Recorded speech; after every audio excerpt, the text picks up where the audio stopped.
అశురెడ్డి వాళ్ళ mother Dharmendra alias Venkat కి చేసిన ఈ సీక్రెట్ కాల్ రికార్డింగ్ ఇప్పుడు హాట్ టాపిక్ గా మారింది. ఇంకే సారీ, నీ బండి కొద్దిగా యాక్సిడెంట్ అయిపోయింది. అది ఫ్లవర్స్ కట్టారు.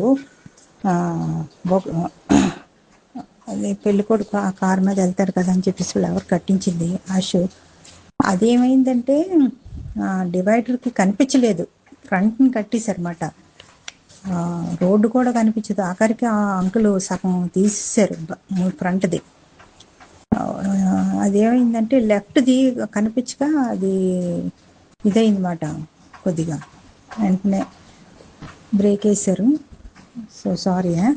తర్వాత అంకులు నీ గురించి మాట్లాడమన్నారు, వెంకీ గురించి మాట్లాడని అన్నారు.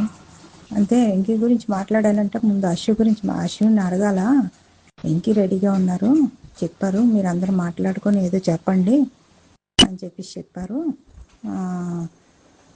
మరి అశ్విని మన ఇద్దరం ఉన్నప్పుడే మాట్లాడాలని చెప్పేసి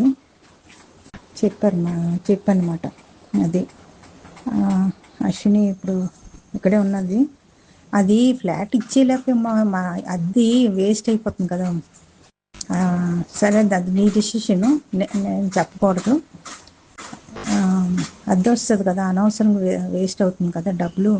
అందుకోసమని ఆ జనం మీద నీకు చెప్పాల్సి వచ్చింది నీ ఫ్లాట్కి. తర్వాతలా ఇంకేంటంటే, నువ్వు ఎప్పుడు వస్తున్నావు అమ్మా?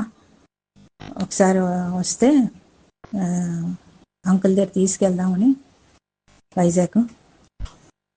నేను మళ్ళీ ఈ మధ్యలోనే మళ్ళీ వైజాగ్ వెళ్ళాలా నేను చెప్పి అంకుల్ అన్నారు, ఇక్కడ 15 రోజులు అక్కడ 15 రోజులు ఉండు, ఎందుకంటే అశు ఒకరిది అయిపోతుంది, అక్కడ నేను ఒకరిని అయిపోతున్నా అని అన్నారు. అంకుల్ కూడా వస్తున్నారు, వచ్చి ఉండి మళ్ళీ వెళ్తారంట.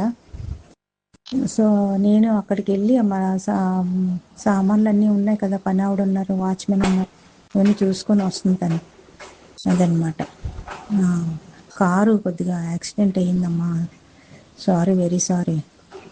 అదే అశు బాధపడ్డది, తీసుకెళ్ళినప్పుడు జాగ్రత్తగా అప్పచెప్పాలి కదా అని తిట్టింది నన్ను. అలా కాదమ్మా, నువ్వు పువ్వులు కట్టించావు కదా, అది కనిపించలేదు డాడీకి, అది ఆఖరికి చాలా జాగ్రత్తగా తీసుకెళ్లారు, కారుని డ్రైవ్ చేశారు అని చెప్పేసి చెప్పనమాట. అది వేరేగా అనుకోక. ఇంకా నువ్వు హైదరాబాద్ ఎప్పుడు వస్తున్నానన్న చెప్తే దాన్ని బట్టి మనం వెళ్దాం. అది ఉంటానే. విన్నారుగా,